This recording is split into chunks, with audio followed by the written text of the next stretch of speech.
Good morning, everybody. I am so delighted to be here. The last time I was with the SAHIC community was back in 2019. It's been too long. I'm going to talk to you a bit about not only blockchain technology, but how it applies to what is going on in the hospitality and tourism industry. And I think the optimism that I'm hearing in this conference has been amazing because a lot of the same thematics are also applicable. So let me talk about GBBC first because you may not be familiar with the organization. It is a Swiss nonprofit, and we have offices in Washington, D.C., as well as London and New York, Seattle, Austin, Texas, Geneva. We focus on a couple key areas. I think there's a bit of feedback. We focus on education, business partnership. How do we bring governments, NGOs, supranationals, big corporates, Fortune 500s, as well as startups together? How do we bring the technologists as well as the regulators to a common ground? So we spend a lot of our time on advocacy, and we are now nearly 400 institutional members with 178 ambassadors across 95 jurisdictions and disciplines. So we've grown quite a lot ourselves. We hear a lot in this last 2 days about sustainability and green economy. Absolutely, and this industry should lead. It absolutely can be the bright light in actually helping to support the sustainable development goals. Because right now, 2030, most of these goals are in jeopardy. And I'm going to focus on just a couple different areas. One is green economy and sustainability. How does blockchain meet with the tourism and hospitality industry? Well, here's the thing. There's a group that has been led by Microsoft, which is the largest carbon credit buyer in the market, in the world. And they are looking to figure out how do we create standards to tokenize the carbon credit markets? Because right now, anyone who has dealt in carbon credit emissions credits will know that it is an incredibly fragmented market.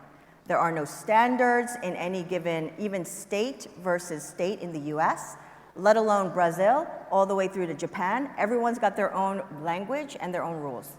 This is not going to work if we're going to have functioning global carbon credit markets. So there is some initial work, this is a GBBC initiative, working towards common definitions, common language, and further enabling common standards to tokenize these carbon credits. So what does that mean? We're digitizing the carbon credits with a standard that allows for anybody to use it, open source and free. So how will that work?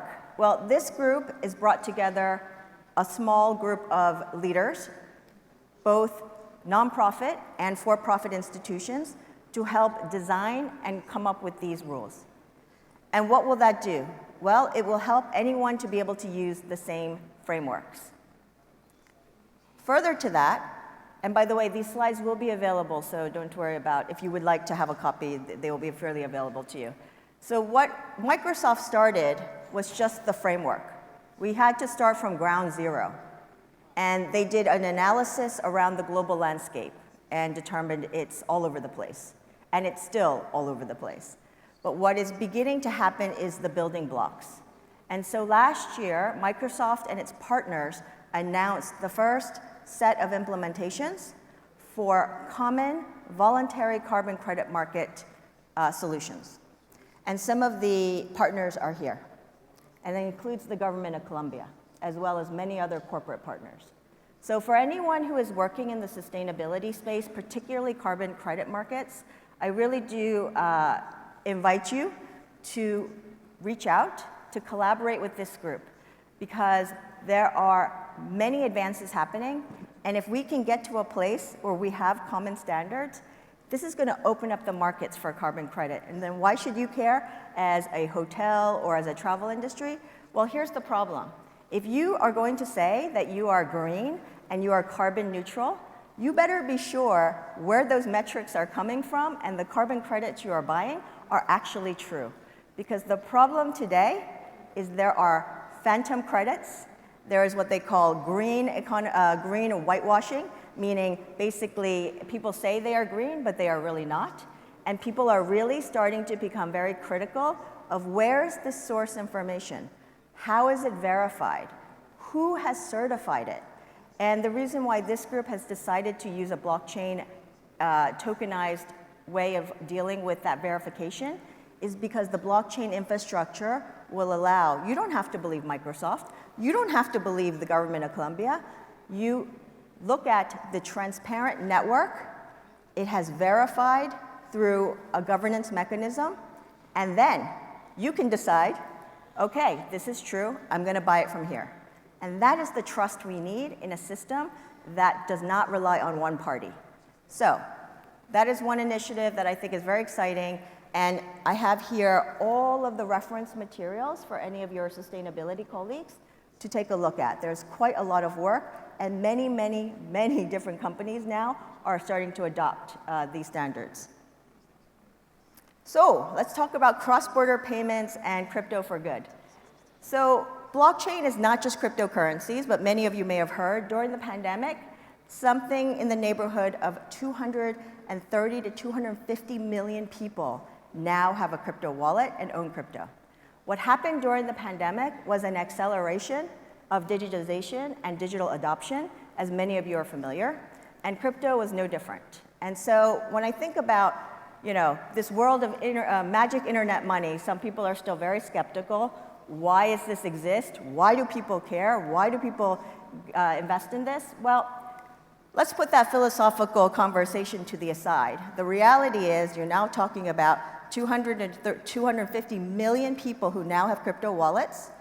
They are wallets like PayPal, Venmo, and many others that are now incorporating the ability to have not only crypto, but also fiat currency together in the same wallet. This is going mainstream. So what does that mean for folks who are in the tourism and hotel industry? I would say it's an opportunity. Why?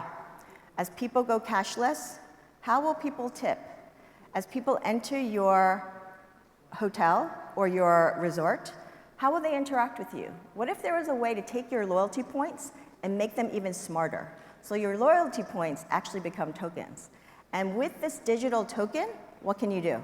Well, here's the thing. It's not just about money. It's nice to be able to tip, I think, with a token. That would be great. But there's a little bit more you can do. You can airdrop information in advance to your incoming customer. You could actually help with getting to know them better through that direct interaction. And we are just beginning to see the benefits of if you had a loyalty point that was smart and could do multiple things, payment rail, information provider, get feedback. This is something that we have not seen yet. So think of it as loyalty points plus plus. I think that's on the horizon. And whether you adopt crypto or not, doesn't matter. At the end of the day, I think what we're going to begin to see is either organizations are going to create their own digital token, or they will adopt the ability for access through, let's say, some of these wallets like PayPal or Revolut or Venmo, for example. Those are the obvious ones. There's many more. So how do you use this for good? I think there are a couple basic frameworks that I should highlight here. Most of the work that is really accelerating in adoption is open source, open access, and no infrastructure costs, meaning it's low barrier to entry. So the people who are out there who are trying to build their own little digital island and saying, I will build it and you will come, that proprietary model does not really work in the blockchain space. It is a collaborative technology. So if any one group tries to build their own thing and say, hey, I'm going to license it to you, you must pay for it, that is probably not a model that's going to take off. Atypical collaboration and partnership, what I mean by that, and this is something the financial services industry has really learned over the last 6, 7 years, they have to work together, even if they don't want to. It's co-opetition. They also have to work with government. They also have to work with startups and fintechs. And I think we're going to see a lot of that happening across all the industry groups, not just financial services. So maybe today you don't imagine that you may be working with a big tech company on a collaboration in a network, but future of tomorrow, it may be the case that you are. And there'll be different reasons for why you enter certain networks as an organization and why you don't. Proliferation of innovation hubs. All I mean by this is an opportunity. This is not a Silicon Valley, New York, London, Tokyo, you name whatever financial center. It is no longer about that. It is around a distribution of innovation happening everywhere. Pretty much anywhere I go in the world, there is innovations happening in blockchain and crypto space. There are entrepreneurs everywhere working on various different types of use cases. That means there's an opportunity for every country, for every town, every city to set up proper hubs to be able to foster that. And I think that's incredibly important.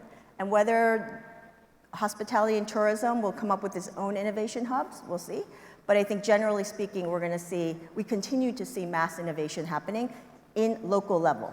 And I think that's very important.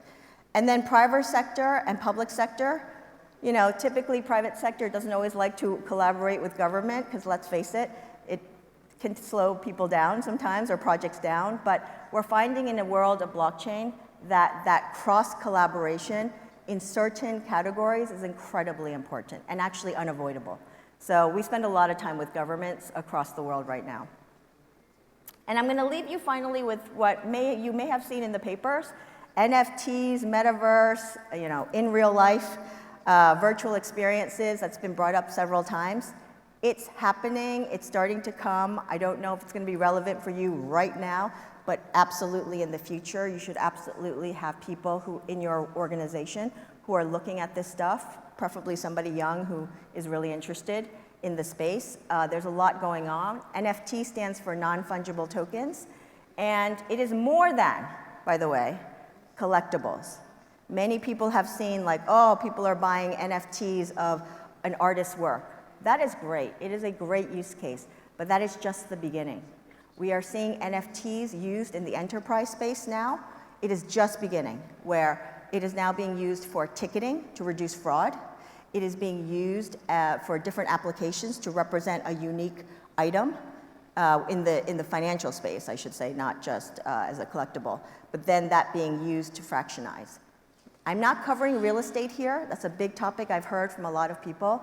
Real estate fractionalization using NFTs is going to be very interesting, but I will say this. If anyone's working on real estate fractionalization projects, just be aware there's not a lot of regulatory legislation right now around this, and regulators have their eyes on NFTs because it's become a multi-billion-dollar market.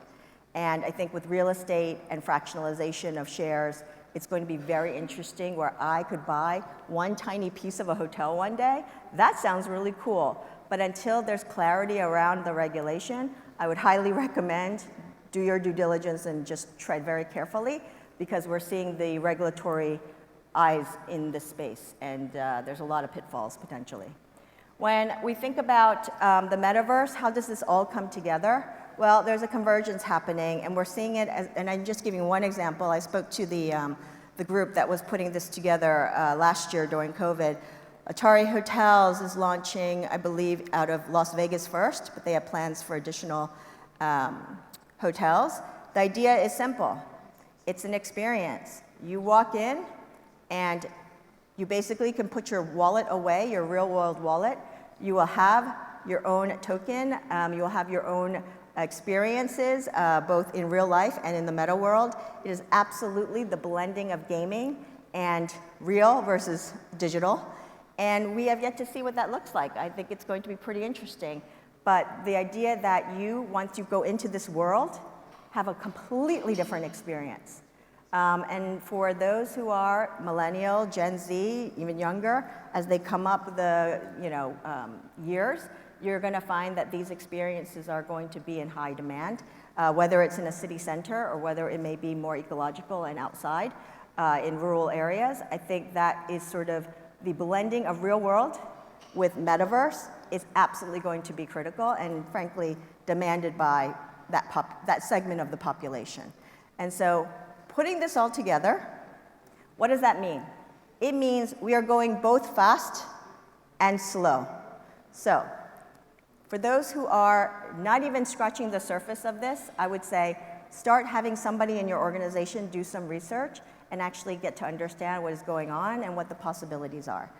I think from a technical development standpoint, this industry is moving very fast. If you are in the NFT space, if you're in the metaverse space, but there's also a lot of experimenting going on. And there's also a lot of car crashes, as I would like to say. There's a lot of things going wrong as well because people are experimenting. And so as an organization, you don't have to go super fast unless you want to be the innovator, the leading innovator. But if you're comfortable waiting and seeing, that's perfectly fine too, because there's going to be plenty of opportunity.